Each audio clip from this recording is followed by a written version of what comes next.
Minimum 10,000 subscriber থাকতো আমার চ্যানেলে যদি এই ভুলগুলো না করতাম আমি। চ্যানেলের ভিউজ ডাউন কেমনে হইলো?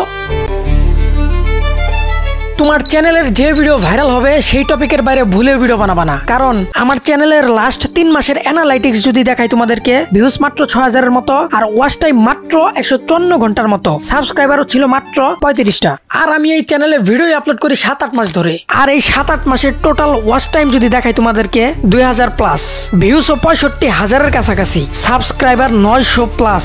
3 মাসে যদি 154 ঘন্টা ওয়াচ টাইম আর ভিউজ মাত্র 6,000 হয়, সাবস্ক্রাইবার 32টা, 7 মাসের ভিতর থেকে যদি 3 মাস বাদ দাও তাহলে 4 মাস। প্রথম 4 মাসে আমার চ্যানেলের ভিউজ ছিল 58,000 প্লাস, ওয়াচ টাইমও ছিল 1800 ঘন্টা, সাবস্ক্রাইবারও ছিল 900। মাত্র 4 মাসে একটা চ্যানেলের জন্য এটা খুবই ভালো অ্যাচিভমেন্ট ছিল। লাস্ট 3 মাসে আমার চ্যানেলের ভিউজকে বাজ দিছে যে জিনিস, সেটা আমারই চুল পাকনামি। তোমরা যদি নিজের গ্রোথ ভালোই হইতেছে এমন চ্যানেলে গ্রোথ ডাউন না করতে চাও, এই ভিডিওটা যে কতটা হেল্পফুল হবে তোমার চ্যানেলের জন্য তুমি কল্পনা করতে পারবা না। আমি হারে হারে বুঝতে পারছি ওই 4 মাসে আমার চ্যানেলের ভিউজ বেশি কেন হয়েছিল, আর এই বর্তমান 3 মাসে চ্যানেলের ভিউজ কিভাবে ডাউন হয়েছে। আমি যদি চুল পাকনামি না করতাম, আর আমি এই ভিডিওতে যা যা তোমাদেরকে ইনফরমেশন দিব, আফসোস আমার, আমি যদি অন্য কারো ভিডিও দেখে ইনফরমেশন গুলো জানতাম বা বুঝতাম, তাহলে হয়তো বা আমার চ্যানেলে আজকে 10,000 প্লাস সাবস্ক্রাইবার থাকতো। আমি কারো ভিডিও দেখে জানতে পারিনি, বুঝতে পারিনি বিষয়গুলো। তোমাদের সাথেও যেন সেম কাহিনী না ঘটে, আমার ভিডিও দেখে যাতে বুঝতে পারো যে একটা গ্রোথ হওয়া চ্যানেলের গ্রোথ কিভাবে ধরে রাখতে হয়। তার জন্যই মূলত এই ভিডিওটা বানানো। ধরো তোমার চ্যানেলে তুমি 10টা ভিডিও আপলোড করছো,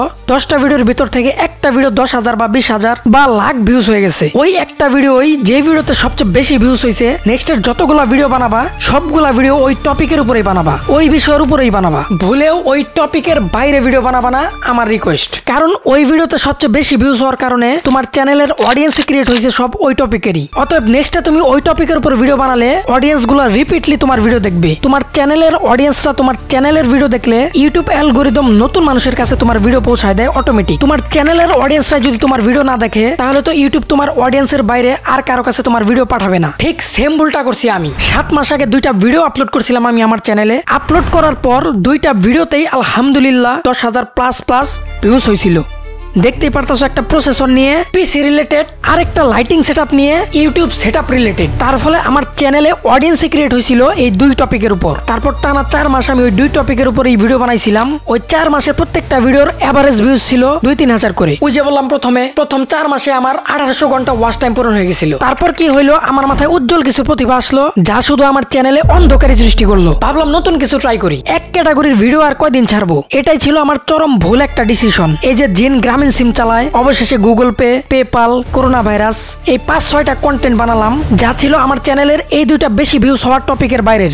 এই টপিকের বাইরের তো বাইরেরই, পুরো টেক ক্যাটাগরির বাইরের। কি আহম্মকের মতো কাজ করছি। 5-6টা ভিডিও বানাতে তাও 1.5 মাসের মতো সময় লাগছিল।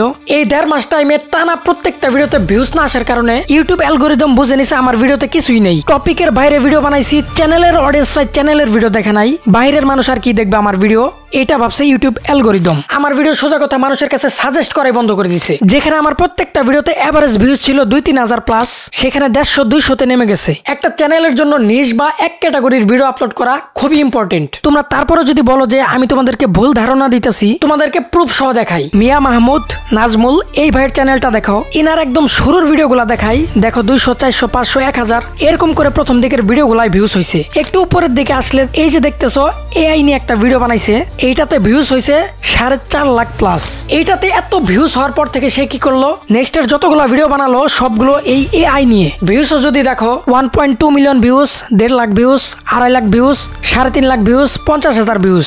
মোট কথা যতগুলো ভিডিও এআই নিয়ে বানাইছে 30,000-এর নিচে কোনো ভিউজই নেই। সাবস্ক্রাইবার হয়ে গেছে 60,000 প্লাস।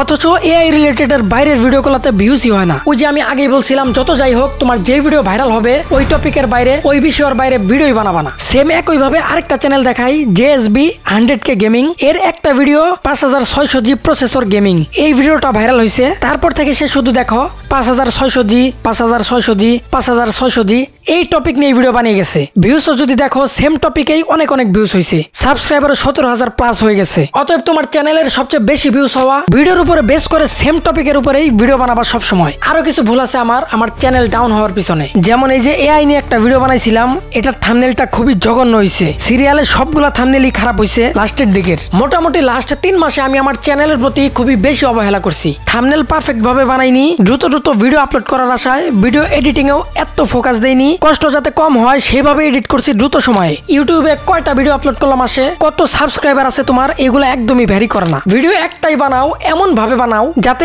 একজনও যদি ক্লিক করে ওই একজনই যাতে তোমার সাবস্ক্রাইবার হতে বাধ্য হয়, সেভাবে ভিডিও বানাও। আজ হোক বা কাল ইনশাল্লাহ তোমার কন্টেন্ট যদি কন্টেন্ট হয় তাহলে র্যাঙ্ক হবেই। আর ইনশাল্লাহ আশা করি যে ভিডিওটা তোমার র্যাঙ্ক হবে আমার মতো ভুল না করে ওই টপিকেই কন্টিনিউয়াসলি ভিডিও আপলোড করে যাবা। আল্লাহ হাফেজ।